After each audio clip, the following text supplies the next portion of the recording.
लंबे वक्त से उनकी तबीयत खराब थी और वे अस्पताल में भर्ती थे। केंद्र की अधिकतर सरकारों में मंत्री रहे रामविलास पासवान ने कई सरकारों में अहम भूमिका निभाई थी। उन्हें राजनीति का मौसम वैज्ञानिक कहा जाता था।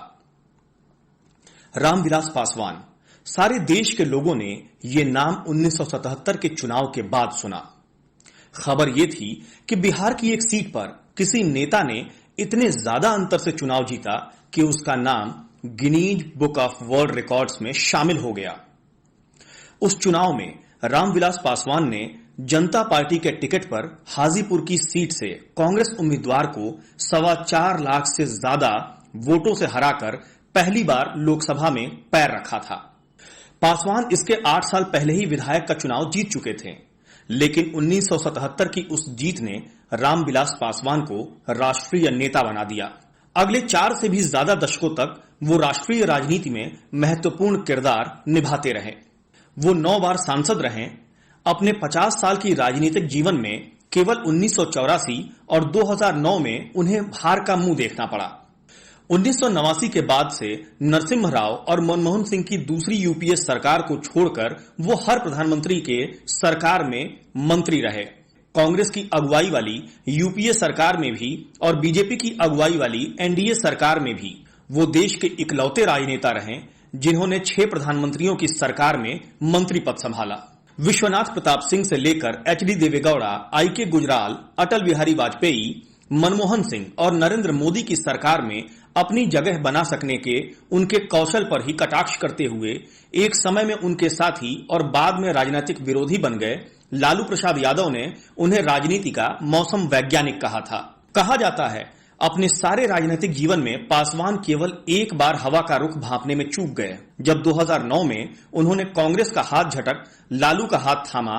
उसके बाद अपनी उसी हाजीपुर सीट से चुनाव हार गए, जहां से वे रिकॉर्ड मतों से चुनाव जीतकर आए थे कभी।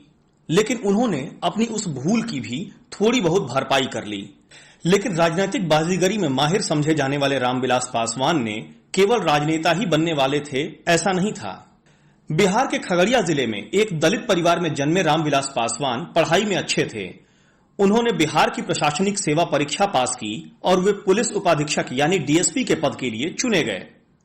1969 में उन्होंने एक ट्वीट भी किया था, मैं उसका जिक्र करूंगा। 1969 में मेरा डीएसपी में और एमएलए दोनों में एक साथ चयन हुआ। तब मेरे मित्र ने पूछा कि बताओ गवर्नमेंट बनना है या सर्वेंट। बस तभी से मैंने राजनीति ज्वाइन कर ली। यह ट्वीट था रामविलास पासवान का। 1969 में पासवान ने संयुक्त सोशलिस्ट पार्टी के टिकट पर अलौली सुरक्षित विधानसभा सीट से चुनाव लड़ा और यहां से उनके राजनीतिक जीवन की दिशा निर्धारित हो गई। पासवान बाद में जेपी आंदोलन में भी शामिल हुए और 1975 में लगी इमरजेंसी के बाद लगभग 2 साल जेल में भी रहे। लेकिन शुरुआत में उनकी गिनती बिहार के बड़े युवा नेताओं में नहीं होती थी। 1977 के बाद 1980 के चुनाव में भी आराम से जीतकर पासवान ने संसद और केंद्रीय राजनीति में अपनी उपस्थिति बनाए रखी। लेकिन इंदिरा गांधी की हत्या के बाद 1984 में वो चुनाव हार गए। रामविलास पासवान ने बीएसपी या अंबेडकर की तरह दलितों को लेकर कोई आंदोलन तो नहीं किया, लेकिन उसके इस मायने को समझा जा सकता है कि उन्होंने दलितों के लिए बहुत ढेर सारे काम किए। रामविलास पासवान सबसे पहले वीपी सिंह सरकार में श्रम मंत्री बने। उसके बाद उन्होंने अलग अलग सरकारों में रेल, संचार, खदान, रसायन और उर्वरक उपभोक्ता व खाद्य जैसे मंत्रालयों की जिम्मेदारी संभाली। इस कड़ी में आपको एक चीज मैं बताना चाहूंगा कि रामविलास पासवान वो बड़े और कद्दावर नेता थे जिन्होंने संचार क्रांति को जन्म दिया और संचार क्रांति के तहत गांव-गांव में टेलीफोन की सुविधा उपलब्ध कराई। साथ ही जितने भी लोग थे उन सभी लोगों को संचार के माध्यम से जोड़ा, जिससे कि वो अपनी बातें दूर तक या दूर बैठे अपने रिश्तेदारों से कर सकें। इसी प्रकार रेलवे को लेकर के उन्होंने कई आयाम शुरू किए, जिसमें कि रेलवे की बेहतरी और रेलवे की दृढ़ता और रेल को टाइम से पहुंचना, इन सभी विषयों को लेकर के उन्होंने मुखर होकर के इस पे कार्य किया और जिसका फायदा सामान्य जनता तक को मिला। रामविलास पासवान कहते थे कि विकास से संबंधित कोई भी बात कहने पर नौकरशाह कोई ना कोई अड़ंगा डाल देते थे।